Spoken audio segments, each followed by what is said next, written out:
In this video, I'm going to challenge myself to build the most satisfying Lego mechanisms using motors. And stay tuned till the end to see a Lego RC car run into 100 minifigures. Time's ticking, so let's get bricking. These are Lego balls, and our first challenge is to build a great ball contraption. I start by digging in my bin of Lego parts, and I came across some Lego motors. I thought they didn't work, but after switching the batteries, I got them working.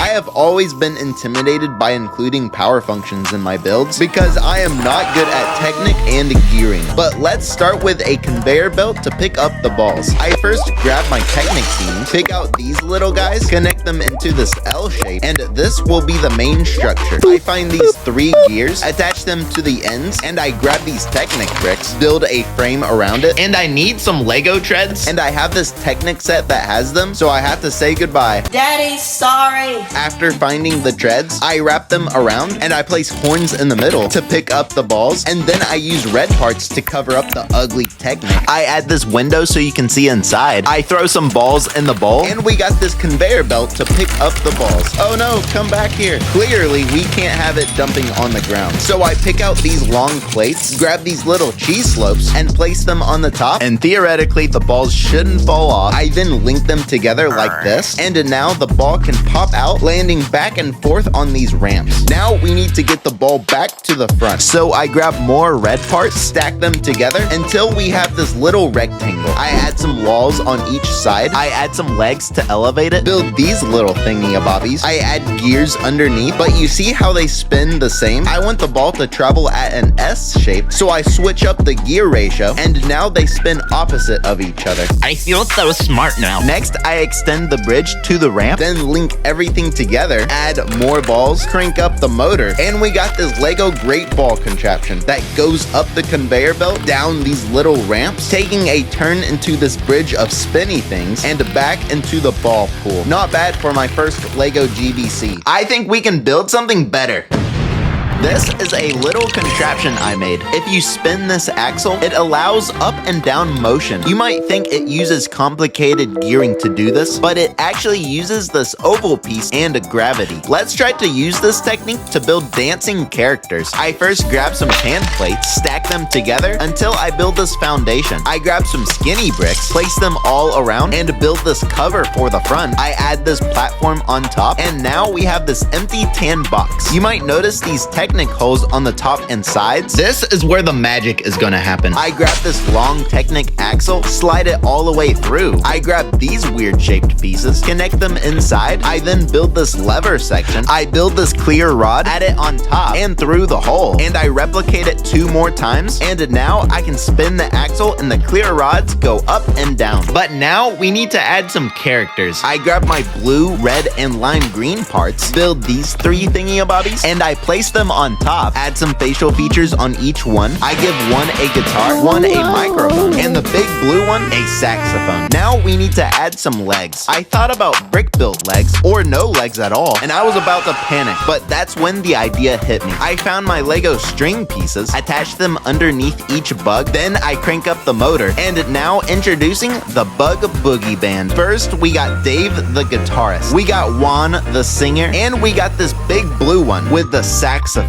But what should his name be? I am super happy with how this build turned out. This is a Lego airplane I built, but what if we made it fly? The plane needs to move in a motion like this, and at first I thought about using one axle, but when I connected it to the bottom, it created a very unnatural look. We need this plane to move left and right while remaining level, so that's when I decided to use 2 axles. I connected them on each side, and this should work. But now on with the difficult part. How do I connect this motion to a motor? I start by grabbing my Technic bricks, pick out these little squares, I stack parts together, and I build this outer shell. I slide 2 axles through, holding these 2 sticks together. I add this fancy piece underneath, which is a gearbox that allows for slower speed. I grab these weird parts, build this section, and slide it through the middle. And the idea is for it to spin, allowing the axles to shift left and right. To help with the jerkiness, I grab a rubber band, wrap it all the way around, and before we test if it works, it is quite ugly, so let's cover it up. I grab a buttload of black parts, place them all over. I find these dark red parts, place them on the sides. I grab a handful of gold parts and place them on the edges, and look at that. And now that it's all covered, I add the plane on top, I add the motors to it, and fingers crossed, I hope it works. And look at that, the plane is flying. We are definitely making the motor work, but I still think we can do something better. Now, what if we tried to build a working Lego waterfall? I first grab some Technic bricks, stack them together until I build this weird structure. I grab these long axles, stick them on each side, as well as some gray gears, and this is the start of the waterfall. I then grab a buttload of these big treads, stack them together until I have these long thingy-abobbies. I wrap it around on each side, and that's when I realize these Lego gears don't fit on the treads. Lego makes specific gears for these bigger tread parts. After I replace the gears, I wrap them around again, and the main structure is basically complete. We can even test it out, and it works. But now we need to make it look like a waterfall. Next, I find these white plates. I grab my transclear parts, pick out these blue tiles. I build a bunch of these little sticks, and I use Technic pins to connect them to the treads. After that long process of connecting them, I grab this secret box, and inside are a bunch of base plates. Don't ask where I got them. I grab this green base plate, stack the waterfall on top, and now we can build a landscape. I built these two structures on each side. I grab some gray slopes, build these two rocky sections, and place each one on the front. And now we have a Lego mountain. I add some water in the front, use these ice cream pieces for foam with two patches of land on each side. I grab my foliage parts and I place them everywhere. Lastly, I crank up the motor and we have a working Lego waterfall. Now it's time to build a Lego remote control